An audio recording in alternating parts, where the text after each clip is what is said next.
I go to college, so I guess when I first went to college, I was like very alert and I always had like a big guard up. Why'd you go to college? Like, you had a lot going for you, obviously. Yeah, mostly my parents really wanted me to go because both of them didn't go to college, and then I don't really care about school, as you guys all know. Girl, so Olivia Jade decided to bring her behind on down to the Red Table Talk. And you know the Red Table Talk is like the principal's office for the hip-hop culture. And you know, in some sense, Olivia Jade violated some boundaries, but you know, Jada Pinkett Smith allowed it to happen. Now, I don't know if it was Olivia Jade herself or perhaps her publicist said, hey, why don't you go down to the Red Table Talk? Which can possibly be a low fence for you to discuss the college scandal in which your parents unlawfully tried to get you into college and you did not even want to go to college. And then they end up being indicted on conspiracy to commit mail and wire fraud. And now they are serving time. However, Gammy tore your behind up in the attempt to do so. Now, the impression that everybody got from, you know, the Red Table Talk interview that took place with Olivia Jade was like, Jada condoned Olivia coming and it was all wrong in her efforts to do so. And Jada was giving off the holistic type healer type vibe per usual. You know, Willow Smith is always on, you know, a vibe where it's like, yeah, I want to kind of speak freely, but then at the same time, you know, I'm a child and I have to stay in a child's place. You know, there's times when like Willow Smith wants to speak up, and then there's time when she's like, yes, I agree. Okay, she tried to be neutral, but you feel what I'm saying. Then you have Gammy that basically said, you know, Olivia Jade, you came down here with your privileged behind on some privileged mess, and I want your privileged face to get out of my face. Like, that's the impression that I got. Now, let me tell you something. I feel like there is a method to the madness in the way that, you know, Jada Pinkett Smith, Gammy, and Willow approached the whole situation. I have a theory here, okay? So I'm going to play a clip of them discussing Olivia Jade before she comes in. Like, the vibe that I get is like them talking about a family member and all the bad things that's been happening with them. And soon as the family member walk in the room, it's like, oh, hey, girl, how you doing? That's the vibe that I got. At the end of the day, I really feel like she gonna be okay, you know, and she's gonna recover whether her ass was sitting at this table or not. Maybe, maybe not. That's not something that we could say. It's like this. Just because you have privilege, it doesn't exempt you. The fact that Willow, for so long, suffered in silence and even turned to self-harming herself because she didn't feel like she had a right to be hurt. I've had to deal with that part as well. People go, your kids are gonna be fine because they're rich. We don't care. And that's painful. And it's not true. Exactly. I feel like Olivia deserves a space. Obviously you do, because I fought it, and guess what? She gonna be sitting right there. That's what this table's about. This table's about growth. What I'm trying to do, listening to both of you guys, is I'm sitting in between the two truths and going, okay, there has to be a way that these can blend a little bit. And merge. Just a little bit, because both are 100% valid and true in their worlds. My feelings are what they are. Yeah. And that's okay. Totally. Yeah, so let's carry on. Welcome to the Red Table. All right. Should we bring a chair out? Hi. Hey, Guys, Olivia. my heart is racing out of my chest. Okay, guys, I'm going to give y'all my true honest thoughts on why this interview was set up the way it was, and then I'm going to give my thoughts on the interview. Now, you know Jada Pinkett Smith condoned Olivia Jade coming down there, but did not condone what she did, but she wanted to hear her out. You had Gammy that came off as a hero, like, you know, why is this privileged girl in my face? I do not want to hear her talk about how she used the back door to get into college as opposed to the front door. All because she has money. Why is she coming down here wanting 3 black women to cape for her? That's the impression that Gammy gave off. Then you also have Willow Smith here, who's dancing in the wind. She's neutral.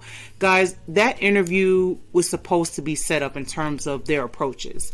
Because imagine if all 3 women were all on the same page And they all were like, you know what? I don't want her down here, but you know what? We gonna let her come down here, and we all gonna let her know what time it is in a very nice way. Nasty way at that. Then you know what? You know what the headlines would have been? Oh, 3 black women come at Olivia Jade, and she cries under the table. Do you understand what I'm saying? Because people already paint black women to look a certain type of way. So why not have there, be a balance so that impression will not be painted? Because, dirty, rotten, nasty people come in all colors, shapes, and sizes. But, people can take black women the wrong way because we're firm, because we're confident. You understand? So for Gammy to be the one that let, Olivia Jade have it, that was enough. Because it couldn't have came from all 3 of them. Olivia Jade wouldn't have been able to handle it. And I hope I'm saying that correctly. And guys, please don't take me the wrong way. But I am being honest. So Olivia Jade does come from a family of privilege in so many ways. And, they tested their privilege, by trying to get Olivia Jade into college. And, it backfired on them. Now, Olivia Jade and her family, have succumbed to the scandal in terms of like Olivia Jade and losing like endorsements and deals and stuff. Because, she's popular on social media. She has like a bunch of followers or whatnot. Her parents are serving time, as you can see, as a response to the scandal. Now, with her going on the Red Table Talk, people have said, this is weird. She could have went anywhere. She could have went to Good Morning America. She could have went to The View. She could have went to The Real. Again, this is a reoccurring observation that people have been making. And, I do agree. But what is it about the Red Table Talk where she felt like she can come to them in particular? Has it been where, someone has been observing the Red Table Talk for some time and they're just like, we can come to them and talk to them. They'll soothe you and heal you and make you feel like everything is okay. And this is also an opportunity to reinstate yourself and for your family to be reinstated if you confess that, hey, this was wrong. I understand that I'm privileged and I abuse the fact that I, am privileged enough to do these things. Gammy was that key factor in letting her know that, hey, you're here.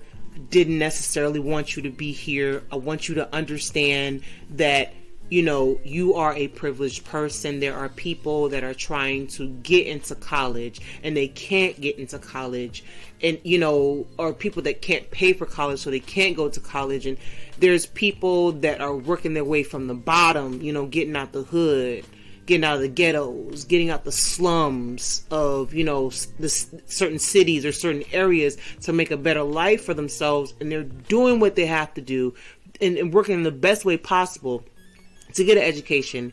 And here you are taking, your hundreds and thousands of dollars and, slipping your way into college.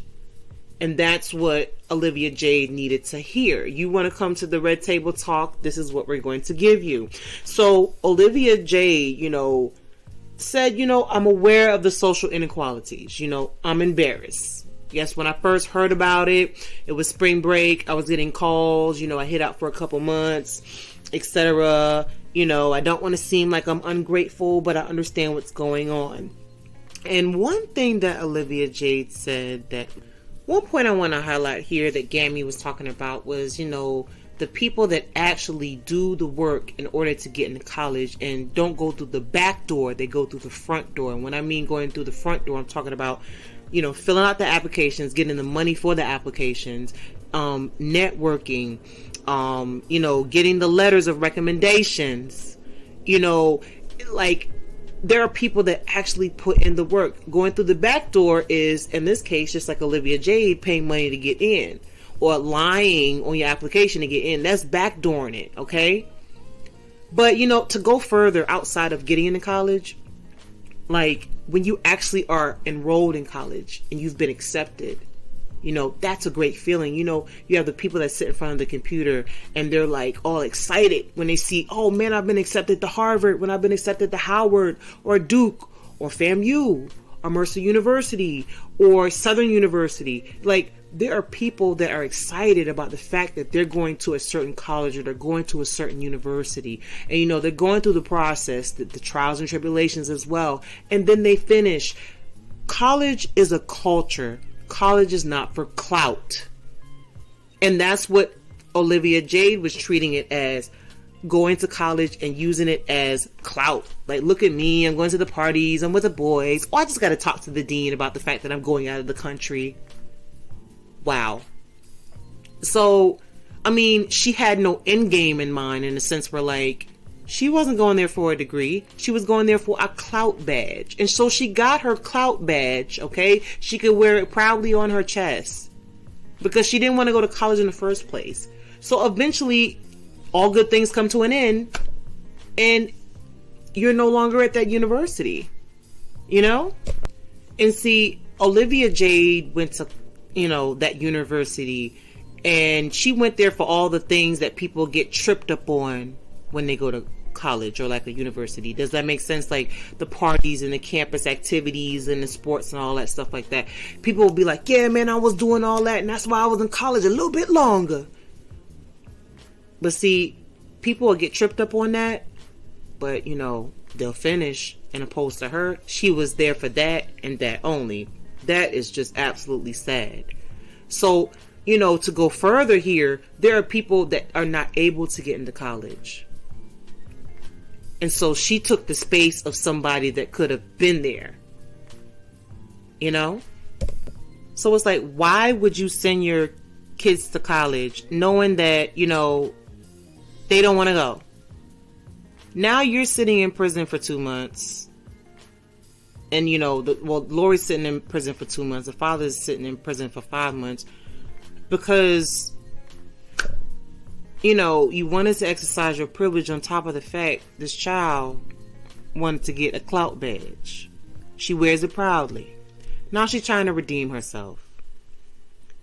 So just to wrap everything up, you know, this is the cautionary tale that when you illegally exercise your privileges, that you have to be prepared for the consequences. And please do not think that you're exempt. When your child does not want to go to college, please do not make them go so they can get that clout badge, so they can do that big old flex when they're supposed to be there getting their education. And now as a result, you are serving time in prison for the things that you have done that did not need to be done at all. With Olivia Jade going on Red Table Talk, I hope that she took everything in that Gammy was saying, because she needed to hear it as the person that opposed her coming on to that platform. So guys, leave your thoughts below. Tell me how you feel about this Red Table Talk with Olivia Jade. All right, y'all take care.